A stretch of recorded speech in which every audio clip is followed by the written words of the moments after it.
పూజకు అర్థం ఉపాసన లేక వ్రతాలు చేయటం కాదు. భయంగా త్వరగా విధి విధానాలు పూర్తి చేయటం కాదు.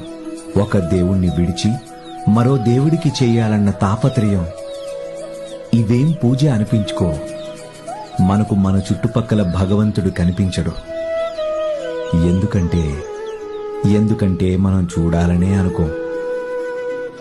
భగవంతుణ్ణి పొందడానికి మనం ఎక్కడికి వెళ్లాల్సిన అవసరం లేదు.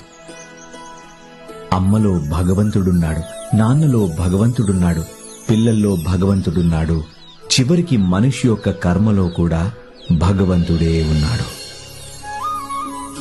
ఒక మొక్కకు నీరు పోయడం దగ్గర నుంచి అమ్మా నాన్నల కాళ్లు ఒత్తడం, పశువులకు సేవ చేయటం స్వయంగా నీ కర్మలే. నీ కర్మల్లోనే భగవంతుడు ఉంటాడు. నువ్వు నీ కళ్ళు మూసుకున్నప్పుడు